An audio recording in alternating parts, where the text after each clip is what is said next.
Good morning, ladies and gentlemen, and welcome to the October State Board of Education meeting. We will now come to order. Denise, please call roll.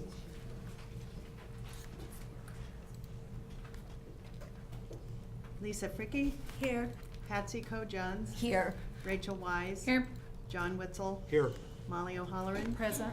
Patricia Tim. Yes. Maureen Nichols. Here. Patrick McPherson. Yes. Commissioner Bloomstead. Present. All present. Thank you, Denise. Please rise and join me in the Pledge of Allegiance. I pledge allegiance to the flag of the United States of America and to the republic for which it stands, one nation under God, indivisible, with liberty and justice for all.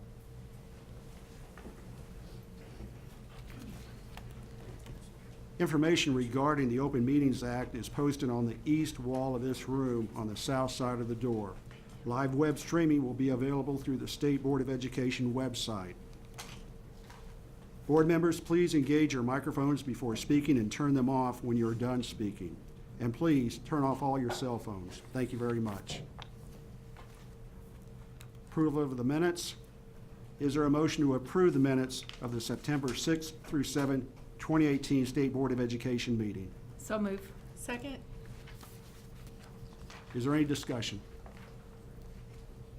Seeing and hearing none, Denise, please call roll. Patsy Ko-Johns. Yes. Patrick McPherson. Yes. Maureen Nichols. Yes. Molly O'Halloran. Yes. Patricia Tim. Yes. Rachel Wise. Yes. John Witzel. Yes. Lisa Fricke. Yes. 8 yes. Thank you very much, Denise. Commissioner Bloomstead, are there any recommended changes for today's agenda?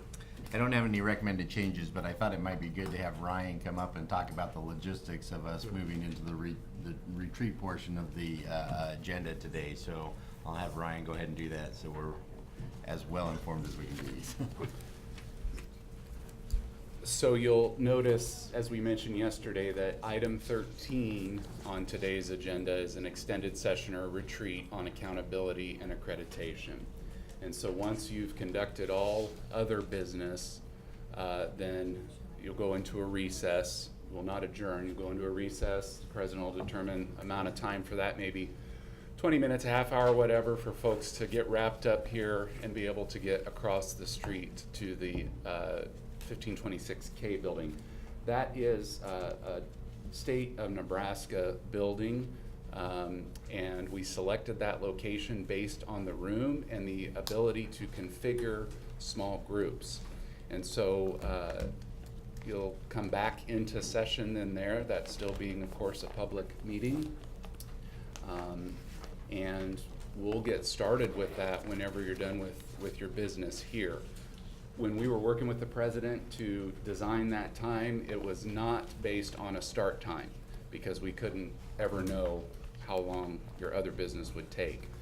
I believe what we communicated is that we would adjourn no later than 2 o'clock. And so it will depend on what the conversation looks like. You have a great opportunity today to begin policy setting conversations around school accreditation.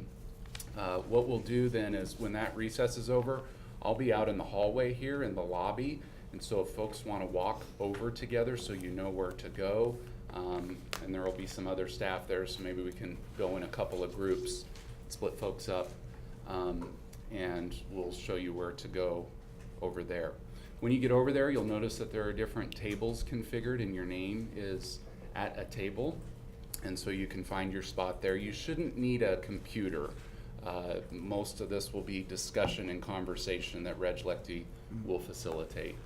We have also, the commissioners also engaged some staff to be part of that meeting, and they will be engaging in discussion and activities as well. What we would ask of you as board members, as the elected officials, is we really need to know, the agency and the commissioner and his staff really need to know what you think about accreditation and accountability policy. And so the staff won't be reporting out on their discussions in that meeting. We will collect their notes and their discussion to report back to the commissioner later. And of course, we'll share that information with you.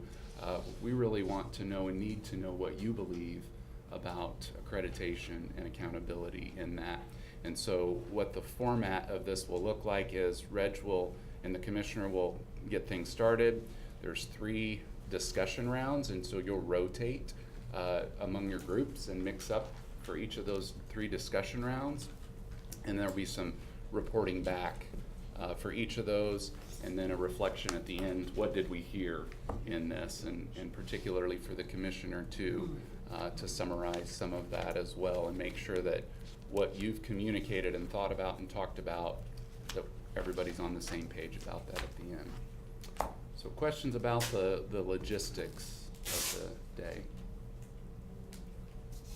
The room is 4D, and so again, we'll walk over there with you if you would like, but you'll enter at the ground floor, go up the elevator, take a right, take a left, go all the way to the end of the hall. We'll make sure that you don't get lost. And of course, lunch is, we have a working lunch scheduled for that as well, and that likely will be a true working lunch where you'll be breaking briefly and powering through because you've got some important conversations. Thank you, Ryan. No questions, comments? Thank you very much, Ryan. Appreciate it, sir. We will continue on with approval of the agenda. Is there a motion to approve today's agenda? I move approval of today's agenda. Do we have a second? Second. Any discussion? Seeing and hearing none, Denise, please call roll. McPherson, Yes. Nichols, Yes. Tim, Yes. O'Halloran, Yes. Wetzel, Yes. Wise, Yes. Co-Johns, Yes. Fricky. Yes. 8 yes. Thank you very much, Denise. Public comment period, we will now have public comment period. This period of public comment is available for any person who wishes to address the state board on subjects within its authority. Please note that the public comment should be on topics related to the state board's constitutional and statutory authority. Thanks to the members of the public who attended today, we have no request for appearances. We will now move into our regular public comment period. I would like to remind you to please sign in if you've not already done so. There is a sign-in sheet and cards on the back table. We have 3 public comment cards turned in, and public will speak in the order the cards were received. Each member of the public will have 5 minutes to speak during the public comment period. I will announce the name of the speaker and the person who is next, so they will be prepared to come forward. Our first speaker this morning is Cindy Kopic, followed by Julian Carroll Julian.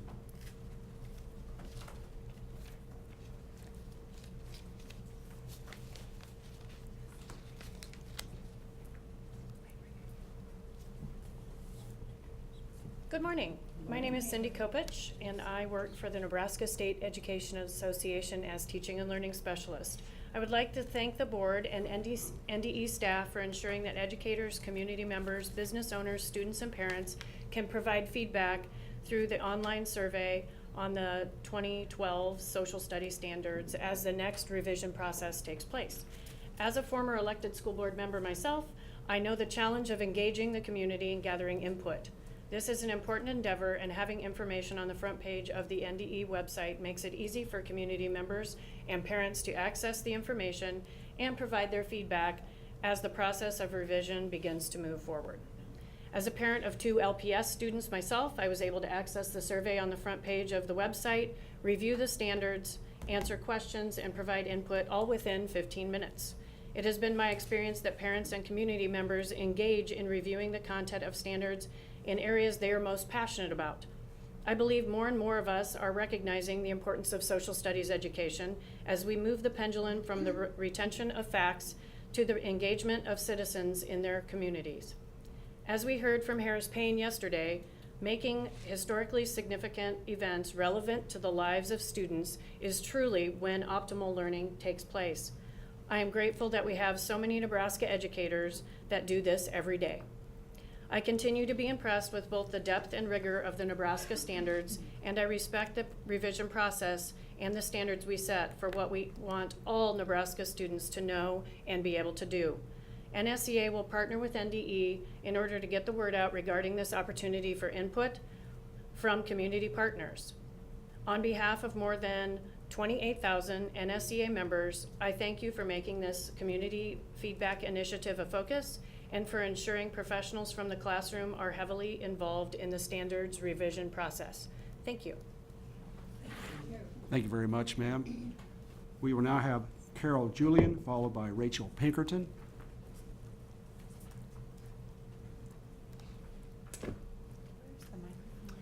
It's in the, so if you just sit here, it'll pick it up.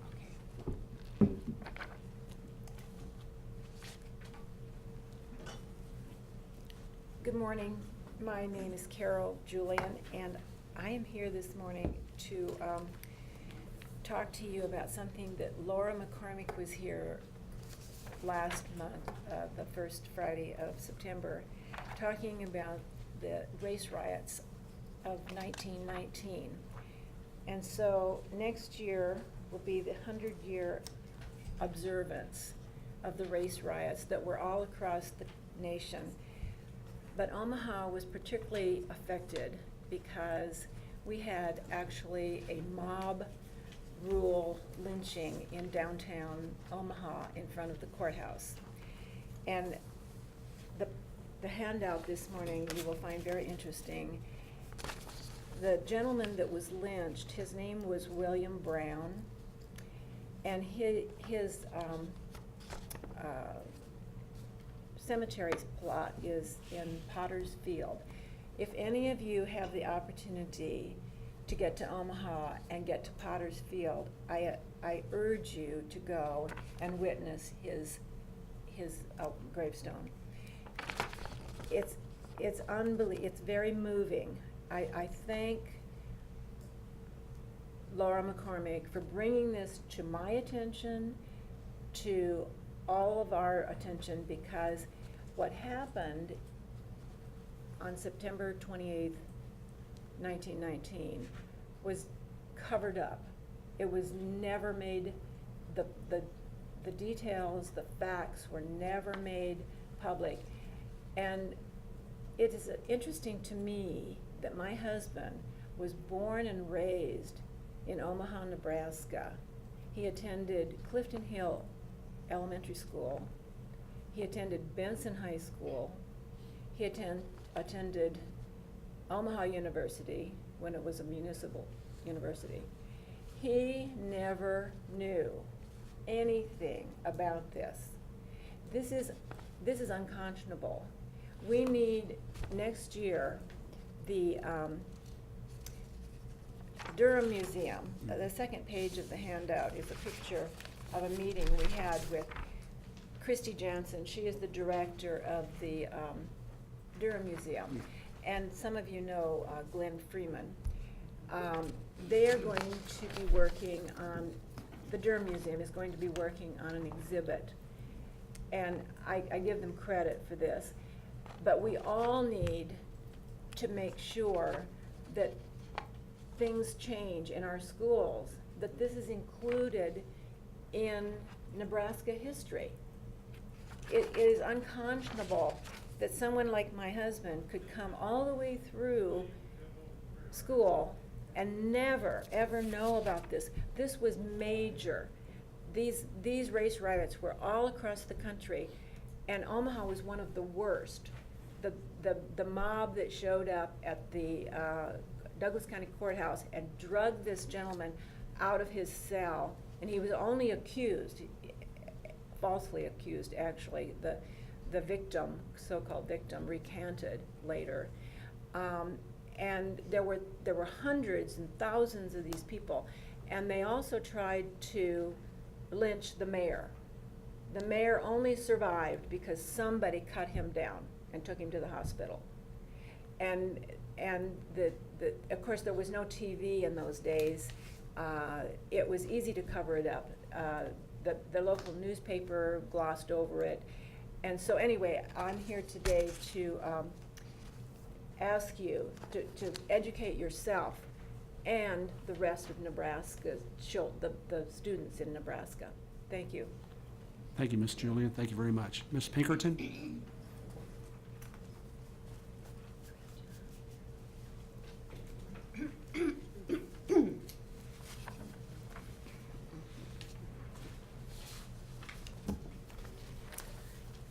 Good morning. I bring your attention to a couple of events. I'm Rachel Pinkerton.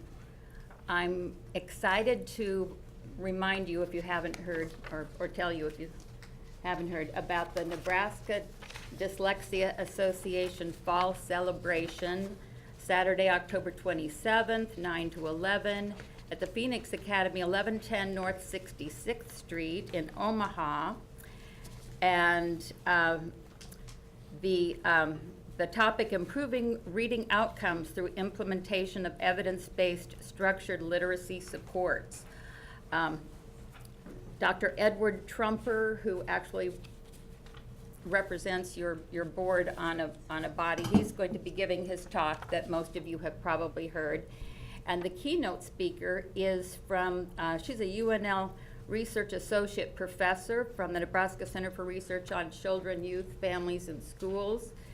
And Dr. Tanya Elo, I'm just going to take a guess. I've not heard that, so forgive me, doctor, if I botched that. But I'm looking forward to hearing her talk on building a continuum of evidence-based structured literacy core instruction and intervention practices. And appreciate everybody who has worked on moving the ball, getting the legislation in place, and I'm hoping we will look back on this as the beginning of a new chapter. We look at, we've got an achievement gap that's an embarrassment, and we have, as I keep mentioning, 85% of the youth in juvenile justice are said to be functionally illiterate. And I think there's, in part, that is because we're doing a poor job of reading instruction. We're doing a poor job of empowering our teachers in our teacher preparation to do an effective job teaching reading. And just that one, to just get that one thing right, I think could be explosive in terms of the social benefit. The other event I've mentioned before, Delicate and Balanced Racial and Ethnic Disparity Summit at UNO, and the featured speaker is Melvin L. Jenkins. He is former state director of the U.S. Commission on Civil Rights.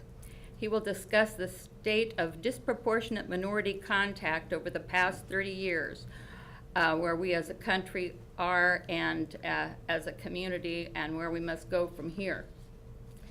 Now, I've acquainted you, and some of you are familiar with the work of LaVon Stennis Williams. This is a picture of her at an event in her home in Raven Oaks, which is a neighborhood I'm very fond of, close to where I grew up. Beautiful, beautiful neighborhood.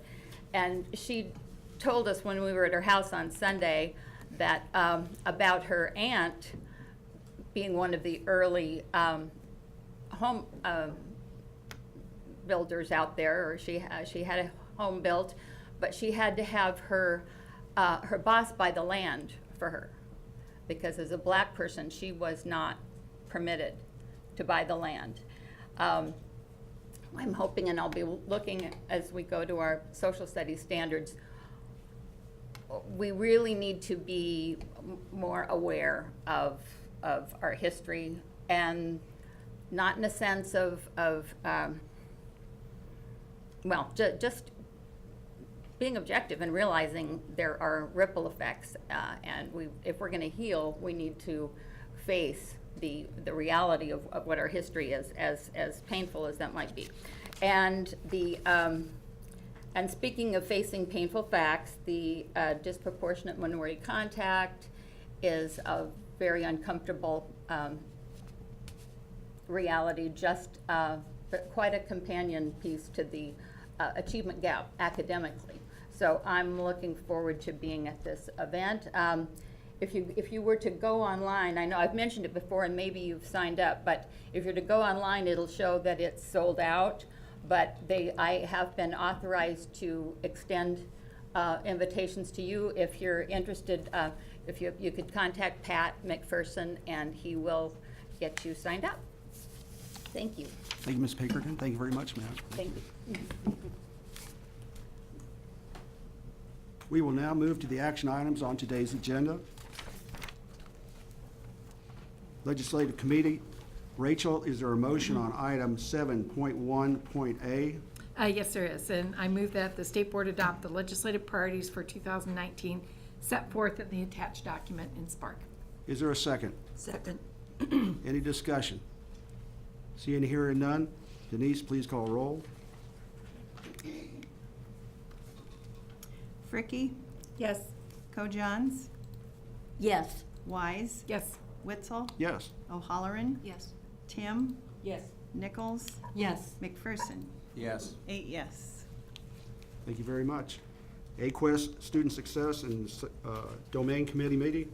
Molly, is there a motion on item 7.2.A? Yes, I move to grant the Commissioner the authority to continue to contract with the Board of Regents of the University of Nebraska on behalf of the University of Nebraska Medical Center Monroe Meyer Institute. Is there a second? Second. Any comments, discussion? Hearing none. Denise, please call roll. McPherson, Yes. Tim, Yes. Nichols, Yes. Witzel, Yes. O'Halloran, Yes. Wise, Yes. Fricky, Yes. Co-Johns. Yes. 8 yes. Thank you, Denise. Molly, is there a motion on item 7.2.B? Yes, I move to grant the Commissioner the authority to accept a Project Aware grant. Is there a second? Second. Discussion? Seeing, hearing none. Denise, please call roll. Wise, Yes. O'Halloran, Yes. Nichols, Yes. Tim, Yes. Witzel, Yes. McPherson, Yes. Fricky, Yes. Co-Johns. Yes. 8 yes. Molly, is there a motion on item 7.2.C? I move to grant the Commissioner the authority to accept school safety grants. Is there a second? Second. Any discussion? Seeing, hearing none. Denise, please call roll. Co-Johns, Yes. Fricky, Yes. Witzel, Yes. Wise, Yes. Tim, Yes. O'Halloran, Yes. McPherson, Yes. Nichols. Yes. 8 yes. Thank you very much. Yes. Right here. Budget and Finance Committee. Pat, do you have a motion?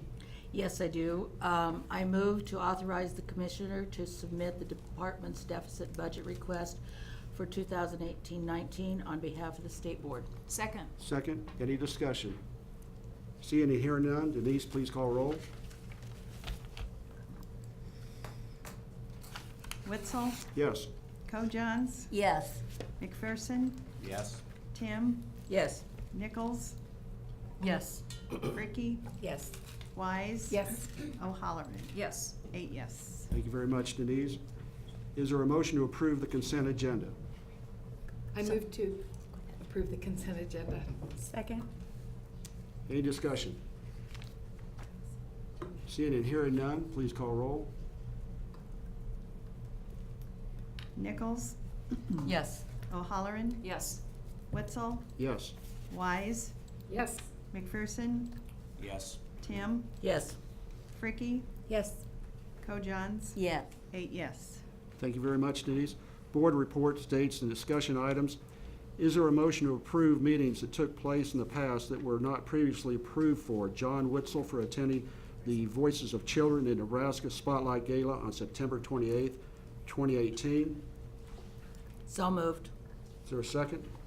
Second. Any discussion? Denise, please call roll.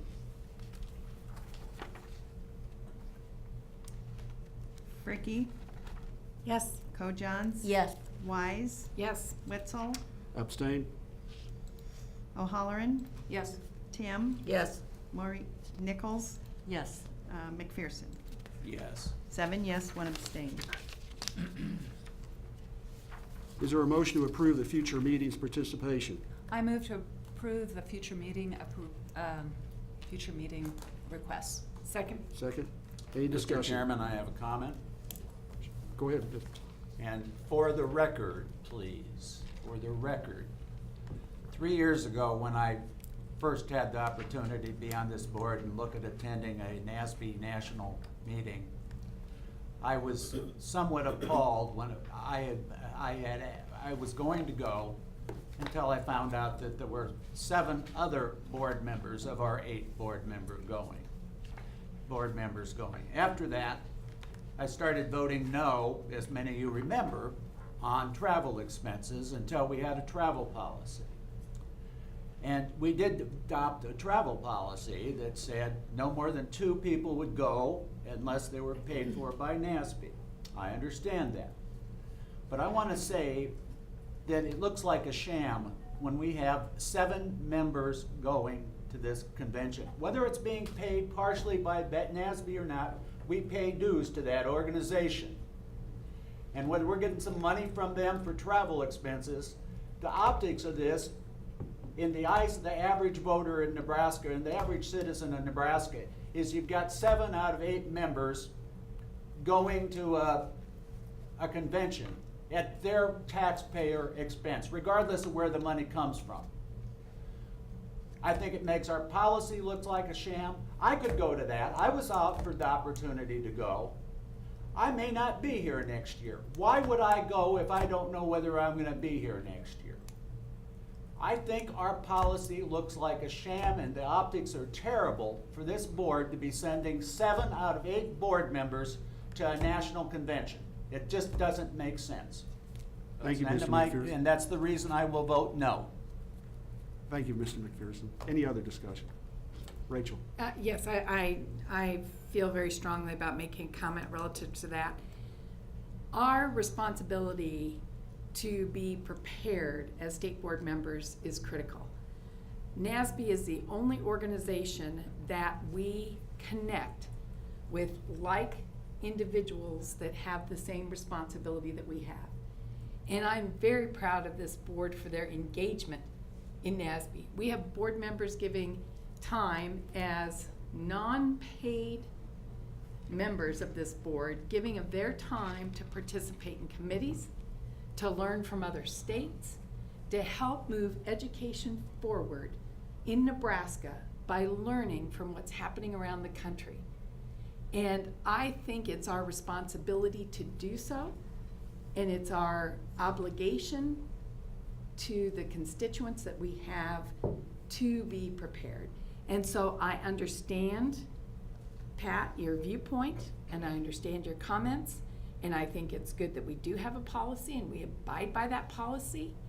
But why that policy is different in the sense of a national organization that we attend the conference is because we have board members engaged in committees, engaged in processes, engaged in their board of directors. And so I think it's important that we not lose sight of, in this time of leadership for Nebraska, that we engage across the country to learn best practices across the country. Patsy? I'm one of those members that's attending because I'm working with a group of educators across the United States on equity issues, some of the issues that you're bringing forth to us today. And I want you to know about the fiscal responsibility of the group that I'm a member of. We have like 8 meetings, and all of those meetings, except for 2 have been, will be, or have been virtual meetings. So we had one meeting that we traveled to, and this meeting, which serves a dual function for most of us. I attend for the leadership meeting that I'm a part of the project for, and I'm also attending a meeting concerning charter schools, and then the regular NASB meeting. So they're fiscally responsible in stacking those meetings so that we are accomplishing more than one goal at a time. And so even though they are spending taxpayer money, they are trying very much to make sure that we don't do it just frivolously. We do it in a way that's very responsible, and I wouldn't be doing it otherwise. I just want to. Excuse me, Molly, did you have a hand up? Yeah, I was just going to say, I really have enjoyed participating these last 8 years on the State Board of Ed. And I like it that we can have different points of view on issues. And I was really glad that your questions earlier really motivated this whole board to create a policy that was fair and equitable. When I look at my board members and the participation that each of you have contributed to when you go to these meetings, they are at every meeting. They go early in the morning and they stay till the last meeting of the day. They learn, they listen, and I think the relationships are very important as well, because there are other similar situations with restricted dollars in their state, and they want to maximize what we can do for students. I read all the reports, but being there in person gives you a chance to actually develop that relationship, and you can call that person later if you have questions. And my final comment on this is, it is my honor, it has been my honor to be on the nominating committee, and our next president of NASB is going to be Rachel Weiss. And I do think that there's a certain importance to show your support for national leadership as well. And Rachel, I thank you for your many, many hours of service. And also in our region, Maureen Nichols' name is up for the North Central region, and I am very interested in supporting her as well. And I do thank our constituents and our commissioner and Ryan for encouraging us to be responsible representatives and grow in our knowledge. Thank you. Did you have something, Mo? As a single person, I am now retired. I work very hard at my budget. So I understand where you're coming from, Patrick, on the budget issue. And having been nominated to be on a district director was an honor for me, from my colleagues. And to be able to be in the room when Pat Tim is being honored and our commissioner is being honored, that shows that Nebraska is on top of what we're doing and why we are a leader across the nation. But I also want you to know, when it comes to the budget part, I spent probably 2 hours looking for the most inexpensive airfare to be able to attend that conference, and that came from simply driving to Kearney from my home, and at a very much cheaper ticket than driving to Lincoln to fly out. So I'm very conscientious of the money, and I think I did an excellent job of saying, okay, I've only spent this much money, I'm feeling much better, because I don't like spending $400, $500, $600, $700 on a ticket, but sometimes that's what it amounts to. Lisa? Well, I'd like to tell Pat that I appreciate I believe that you started the Budget and Finance Committee, and he's always been aware of the monetary scrutiny, and I appreciate having someone on the board like that. But as a fairly new board member, I am so proud of my colleagues that are on some form of leadership in NASB. They bring back information. It helps us be better board members. And by being better board members, we are more able to come back with ideas to help our students. And why are we here? It's for equity of opportunity for all students.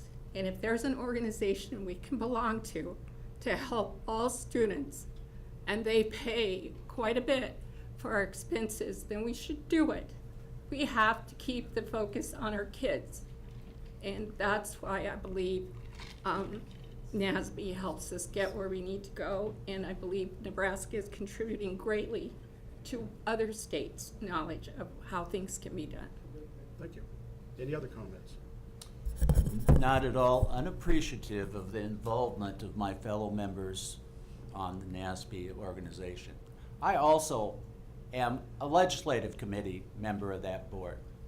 But again, in good conscience, I could not see my way of going and having 8 members go to the same national convention. I just think the optics are terrible. I think when the state of Nebraska continues to face budget issues and crises, for us to send 8 members, and I want this on the record, please, I think it sends the wrong message. We all have an opportunity to grow and learn from these committees and our involvement. But we have several of these meetings every year. I've been to 1 national committee meeting and 1 orientation meeting in 4 years. And I just think we could all do much better in minding our fiduciary responsibility to the taxpayers of the state of Nebraska who sent us here, without jeopardizing our efforts to provide equity for every child in this state as far as their education goes. Thank you. Any other comments? Yes, Rachel. I think if we're so intent on setting the record straight, then I think the record needs to reflect that not all expenses come from the state of Nebraska. NASB works to get funders to work on various projects, and some of our colleagues who have been on various projects are grant-funded projects from various funders across the country that pay for the expenses to be involved in those projects and pays for the expenses for travel to a national conference. So I think the record needs to be accurate if it's important to reflect in a record that not all expenses are coming from taxpayers in Nebraska. Any other comments? Seeing none, I'd like to make a few comments if I may. In good faith, prior to these, if you will, appointments or if you will, reservations for this conference, we took months of researching our policies, our regulations, statutes, what was in line with, if you will, the policies that we had written, that we had crafted. And I must say, Mr. McPherson helped craft the policy that we're living under right now for this board travel. So if but there's been no mention, no request for any policy change with this travel in the past months, years, whatever the case may be. But we are working under and living under, in good faith, going by the policies that he personally helped craft. So thank you. And Denise, please call roll. Fricke, Would you please repeat what we're voting on?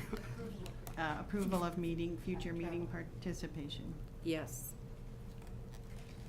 Co-Johns, Yes. Wise, Yes. McPherson, No. Nichols, Yes. Tim, Yes. Witzel, Yes. O'Halloran. Yes. 7 yes, 1 no. Thank you very much. The next items are information items and written reports for the board and for information only. You want to take 20 minutes? 30?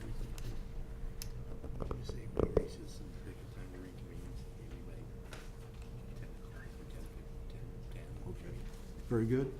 The board will now take a short recess at this time, and the broadcast will end for the day. Thank you for those who tuned into the broadcast. We will return after a 22-minute recess. We'll Come back. reconvene it.